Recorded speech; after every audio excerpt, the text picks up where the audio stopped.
Welcome back. If you're just joining us, this is Rise and Shine, and we're coming to you live from Uyo, the capital city of Akwa State, Nigeria. Thank you for staying tuned and following us through at this time. Of course, for those of you joining us on YouTube and on Facebook, we appreciate your time this morning. Of course, we are going into our focus conversation, and we will be looking into the appointment of the President Bola Ahmed Tinubu as the chairman of ECOWAS at the last 63rd summit of heads of state, and what is the expectation of the president as chairman for the next 1 year on that board, and how will this be affecting Nigeria? This is the conversation we're about to have, and our guest is joining us from Lagos this morning in the person of Comrade Ayodele Adewale. Of course, he's the organizing secretary, APC Lagos State. Good morning, Comrade Ayodele. Good to have you on the show this morning.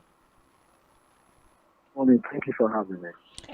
Okay, as always, nice having you on Rise and Shine.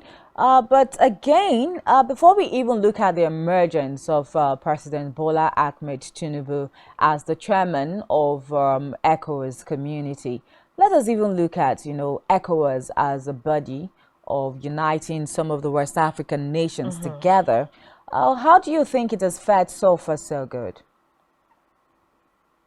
Come again, please. I just lost you at some point. Okay, so I'm saying before we even delve into talking about the emergence of President Bola Ahmed Tinubu as the chairman of ECOWAS, we know that ECOWAS was formed, I think, in 1975 now. Yes, about that time, 1975, to cushion some kinds of, bringing together some kinds of how do I put it now, in terms of trade policies, in terms of movement, security, and all of that for some West African states. So what do you think? How has ECOWAS fared so far, looking at the objective of its setting up?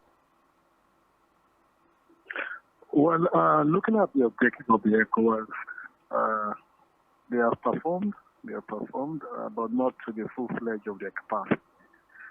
You must also understand that the issue of security, like I've mentioned, is a paramount issue that has militated their growth. The issue of infrastructure, because there was a plan to construct roads, rail system across all member nations in order to aid trade and other things that will improve on their various economy and all of that. There was also a plan to allow citizens to move freely in nations and all of that, and this have not been totally achieved. So members can move, but there are one or two hiccups along those movements. It has not been as free as it should be, but it is a work in progress. Okay, fantastic work in progress, we must say. But I know that one issue that has backlashed Nigeria is when the borders of, the country was closed by the former president of Nigeria, talking about President Muhammadu Buhari now. Some people have also said that is not in line with the objectives of ECOWAS. That is why I said it's work in progress. Because in that treaty, member nations are allowed to move goods and services freely around each and every territory. But again, there are issues. Issues in the sense that some of these treaties, provision of the treaties, are violated by some members states. So these are issues that need to be looked into very well, especially as it concerns security. You can imagine movement of arms and ammunition that are not authorized across the borders, especially into Nigeria, and creating problems. Criminals moving vehicles and some other things out of some countries into other countries, and thank God for the Interpol that came to go around to making sure that these things are retrieved and justice is melted to those criminals. So these are many issues that need to be looked into and actually fend up for the interest of every member nation to benefit from one another's capacity. Okay. So looking at the chairmanship of ECOWAS, which has come back to Nigeria within just a space of 2 years, because about 2 years ago, former President Muhammadu Buhari was the chairman of ECOWAS. Now it is on the neck of our new president, who's barely done about 2 months as the leader of the Federal Republic. Now he is saddled with that expectation, that responsibility, I beg your pardon. In the overall, this first of all looks like, oh, this is great. Nigeria is recognized, as a big brother indeed by other West African states. But overall, when you received this information about his appointment as chairman, what were your thoughts before we even come to general expectations? Well, for me, it's a thing of joy, especially that the president of Nigeria, Ahmed Bola Tinubu, was unanimously elected to be the chair. And that Nigeria, once again, will have the advantage opportunity to tackle a lot of its problems, coercing member nation heads of state, president to sitting down and addressing this problem. As you know, we are still trying to solve all of our insecurity problems as it concerns terrorism, insurgency, and all whatnot. And as long as some countries in Africa and in the world are at war with each other or within states, you are going to have proliferation of arms. And there's no country that can protect itself without having some level of protection from countries that border it. So if countries around Nigeria prevent these arms and ammunition to pass through their border, automatically Nigeria becomes more safer. This also implies that our men and officers of various security agencies will have little or nothing to do as it concerns protection of internal security and all whatnot. These are great benefits for Nigeria. And as Nigerian president sitting on that seat, he can see these issues very well. He can provide better solutions.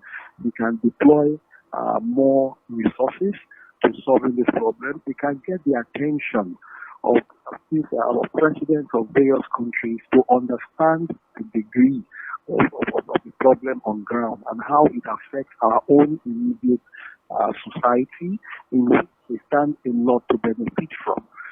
Take it or leave it, Nigeria is a very big country in terms of human capital, in terms of natural resources, in terms of opportunity for all of these countries.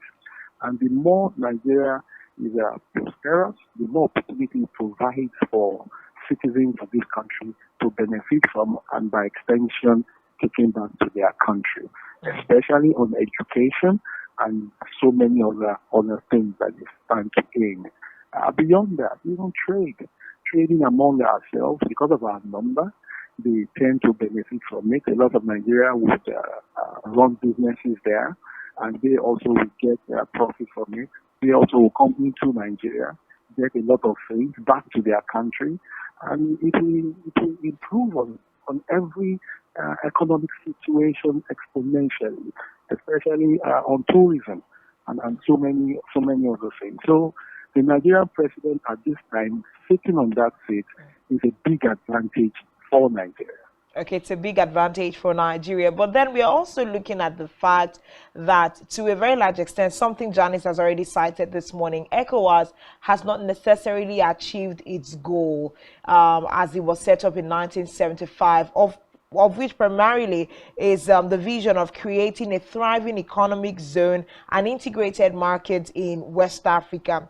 And this is one of the expectations now that has been foisted on, President Tinubu as the chairman of ECOWAS at this time. Even in some quarters, they have asked that they adopt the EU model to look at how things can be done differently. What are your thoughts? Do you think that President Tinubu has what it takes, both like some of the issues you raised in your last response? Do you think he has what it takes to move the heads of other West African countries for us to now eventually get this goal achieved? Also, within just a window of 1 year, I must say, within just a window of 1 year, the tenure lasts a year. The president has what it takes to improve on the efforts of the ECOWAS and all whatnot.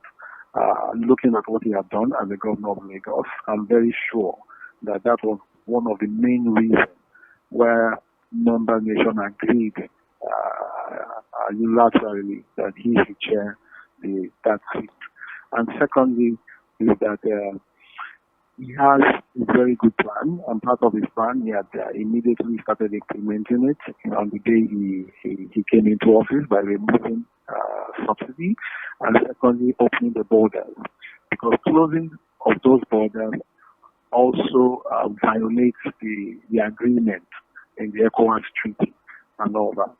I would not want us to particularly measure the ECOWAS framework with that of the EU, because if the EU framework was very good or is very good, I don't think Britain would have pulled out of the EU, because it's not helping their economy in any way, and that is why one of the major reasons why they pulled out. But ECOWAS needs to reinvent its own policies to suit contemporary issues as it concerns it.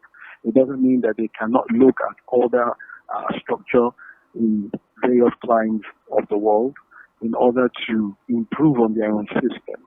But I believe that domesticating solutions to your system is what is most important.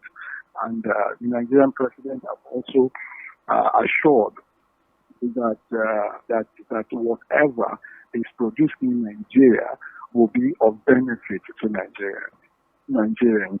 And he has also introduced the loan scheme for students in order to complete their educational cycle. And all of these things will be things that, again, will benefit members nations of the ECOWAS. Remember that in the 70s and in the 80s, we used to have international students all the way from third countries in Africa, and of course across the globe. They come to Nigeria, like the University of Ibadan, IFE, OAU, and ABU, and all whatnot, to study in Nigeria, and also go back to their countries to improve on their systems. So these are things that the president is looking forward to rejig and to revise in order for our country's benefit.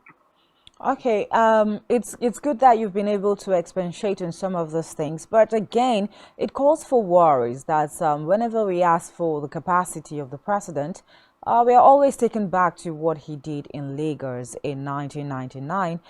Is it 1999 now? Yes, 1999, as a democratically elected governor of Lagos State. It has spanned over years now, and we're looking for reactions beyond what President Bola Ahmed Tinubu actually did in Lagos as part of his success stories. But let's move forward. There's also a school of thought that says that ECOWAS at this point is more of a peacekeeping community, right, than it is of even an economic community. So let's just hear your thought towards that. We seem to always have Nigerians go to some of those West African countries for peacekeeping activities, and not necessarily. I think that's one of the reasons why a lot of people have actually said, look, ECOWAS has not kept to the objective of, a summit of heads of state. But let's hear your reaction towards this, though. That assertion is not particularly true. You see, the first form of business of any government is to provide security for life and property. If you don't provide security, nothing can improve in that society or pave way for development. So security comes first. It is in the best interest of Nigeria that there is peace and tranquility in all countries, not only of ECOWAS, but of course in Africa and in the globe.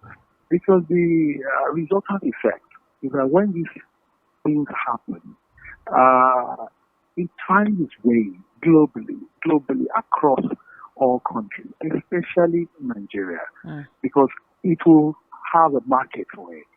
And once there is a demand for it, it becomes a problem. As long as you assure security, your economy will boom. Look, just take it for a fact that Nigeria is blessed. It's the most blessed country in the whole of the world. We have huge numbers of people to our benefit. Our numbers is not a redundant number. Our population is not. Every Nigerian is blessed with different capacities. There is no country in the world that you don't find a Nigerian living there doing business. And that tells you a lot on our capacity. So you can now imagine if our country is a full-fledged, blown up in its capacity. It also helps us to bring in some of these currencies that we need to improve on our economy, to reduce the high cost of dollar and all whatnot, and to increase the strength of our currency and all of these things. So it does not limit us for growth. The more we can develop our space, develop our capacity, the better for all of these countries. Look at China, for example. Chinese people are going all across the world, you understand, to advance their technology, advance their economic strength. And inversely, they are pulling back interest in their country to develop their country and develop their people. Likewise, Nigeria should take an advantage of our population to do same, so that we can become industrial giants. And we can become the giant Africa once again to protect all of our brothers and protect our economy. Well, okay, that great response. But then again, as chairman of ECOWAS, one of the things that President Bola Ahmed Tinubu pointed out in his appreciation and response speech was the fact that incessant coups have taken over most of the African nations now, and insecurity is a major problem. We are talking about Al-Shabaab, we are talking about banditry, we are talking about nomadic headsmen taking over a lot of territory, and so crisis is a major thing that is taking over West Africa. Now, there is a question of looking for a collective governing principle that these heads of states can come together and agree upon, that could, further help them to shift away from all the terrorism that we are seeing. Do you think it is possible to drive a single principle of governance as it, relates to these West African states, for us to move away from the incessant coups that we are seeing within West Africa? It is very possible. Once there is leadership, good leadership will pave way for the foundation of the principles of democracy and good governance. Once we can establish good governance all over the place, it will eradicate a lot of these social problems that you have just thrown up.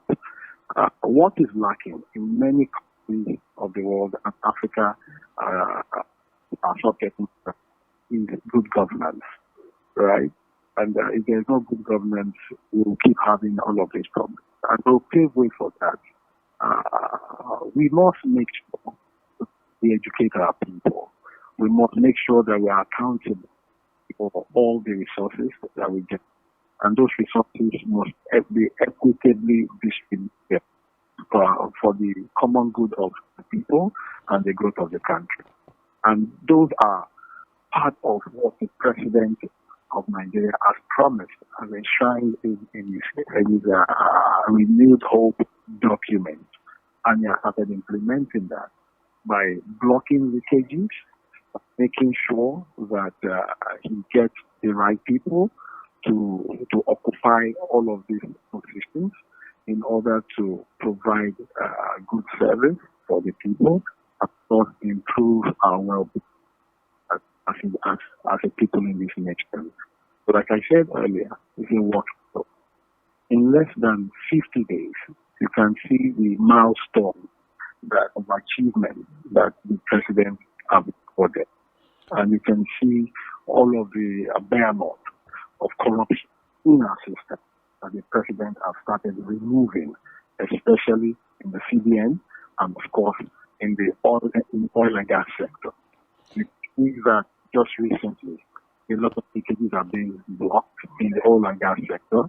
You can see the oil tankers that came to steal our crude, how the president has been working our security architecture to involve people living in those communities to be part of securing our nation, giving us credible intelligence in order to arrest this economic subplot, for creating more opportunity in our country. I was just listening to the news, and I heard that our quota of oil production has increased from about 900 to 1.4 million barrels per day. That is a milestone for this country, and it will continue to improve. And the President also has declared a state of emergency on the eradicate food security, hunger, and all of these things. These are things that will help to improve on the economy. Farmers will be very happy. The value chain will increase. More monies will come into the pockets of people. Prosperity will be seen once again. Of course, while we are commending the president for some of these initiatives, we are also asking, like Nigerians, let's begin to feel the impulses, let's begin to feel the impact of some of these policies in our lives. Because as we speak, a lot of families are dying from hunger. And just to, hinge on some of the things you have mentioned, I'm happy that you brought that up. 8,000 naira to each family, or rather to 12 million families as palliatives to cushion the effect of fuel subsidy removal. I don't think it's something that is achievable or something that is commendable for this administration to do. But let's move forward now. We've talked about the president driving a collective solution, to curbing insecurity around West African states. But how is that also possible? Because we're looking at what the president will be doing in Nigeria in terms of insecurity before we can begin to beat our hands on our chest to say that, yes, he will be also able, to drive a collective solution to addressing insecurity in West African countries.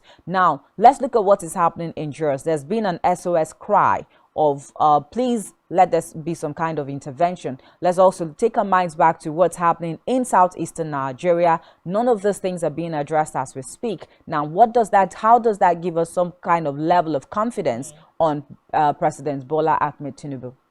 As chairman of ECOWAS. As chairman of ECOWAS, yes. I think some of the positions and the statements that you have put forward are not particularly true. The new service chiefs have moved in and are doing their work very well. The chief of army staff have directed. So when you say my assertions are not particularly true, which of them is not true? Because we know what is happening in Jos. There's been some kinds of very serious insecurity issues. And there is an SOS message on the front page, I think, of Punch, that, Plateau State is saying, look, we need help.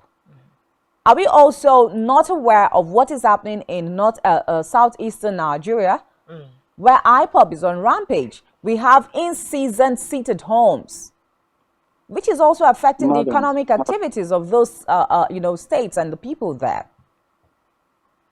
Madam, when I said it is not particularly true, it was drawn out of the statement you made that nothing is being done.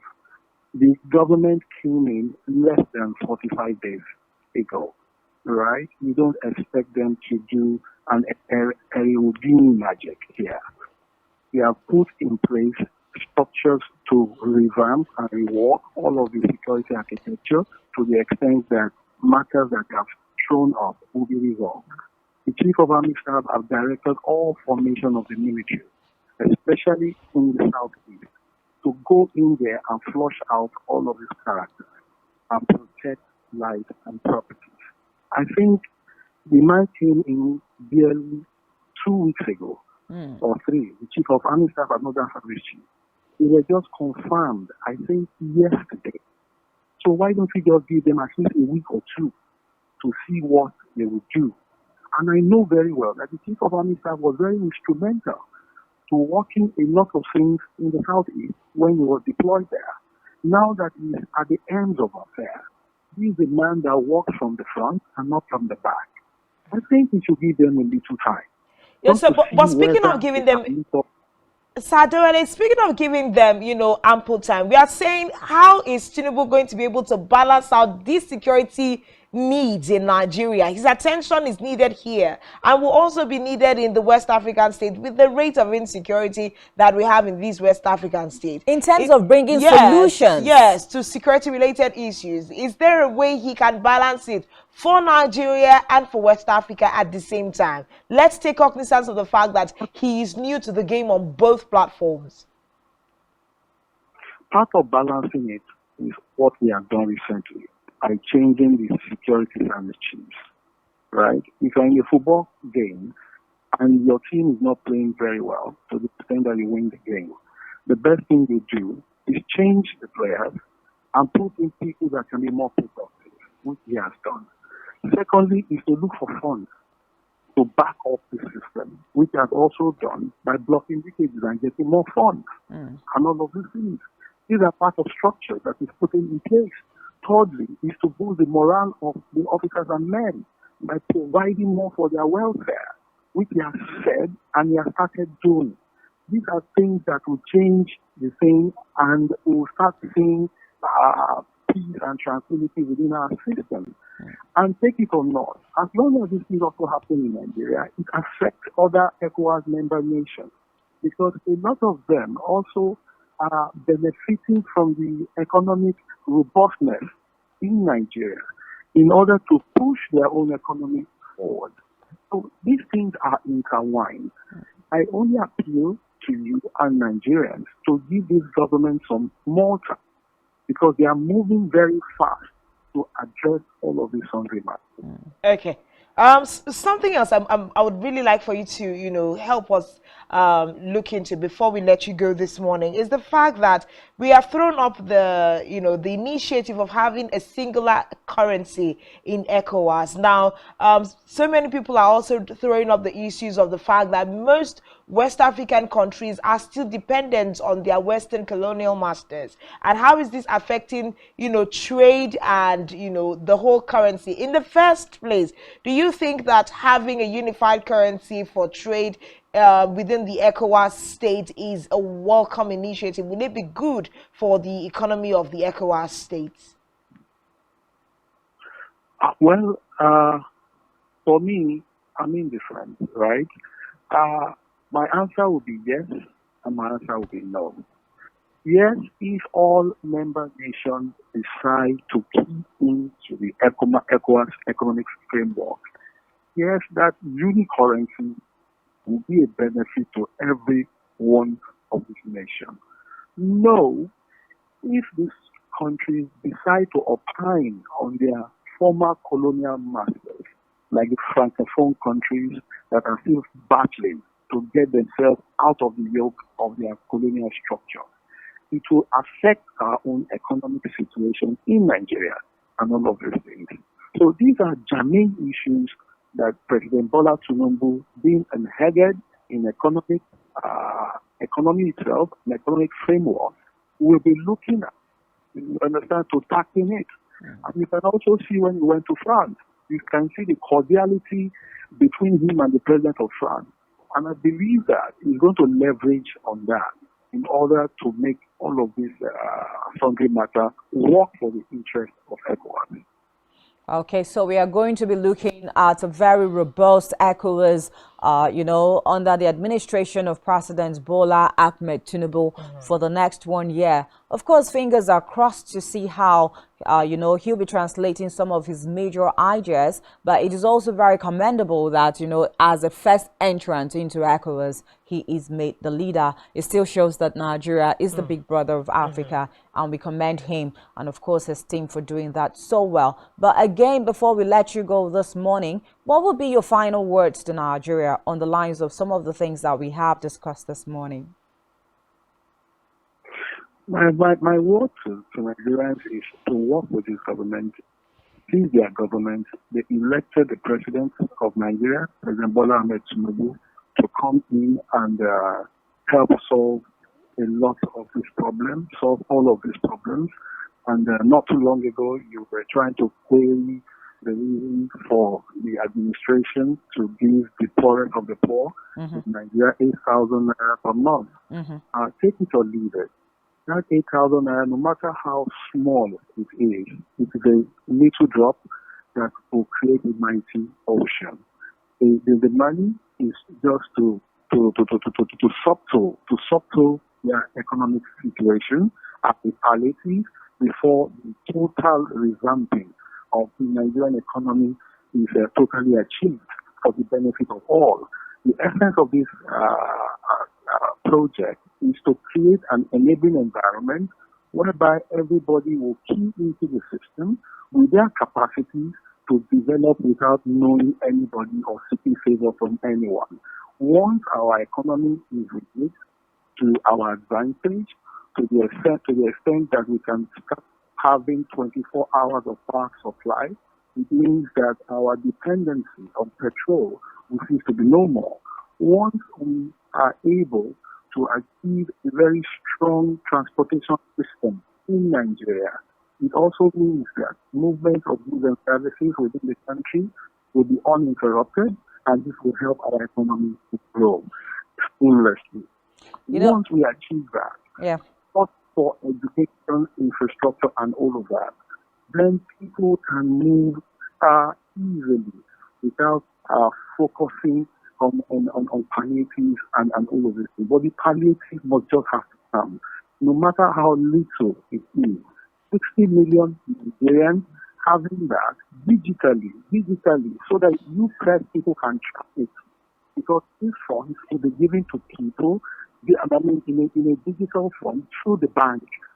You understand? Through the bank, their data, everything will be captured. Comrade Ayo Adewale, the issue of 8,000 naira for 12 million Nigerian vulnerable families is a whole discussion on its own, okay? But we are also wondering, in line with what you have just said, little drops of water, yes, enough to cushion the effect of whatever it is that people are suffering.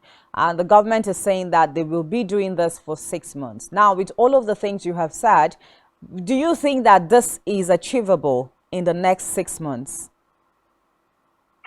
That's another question altogether.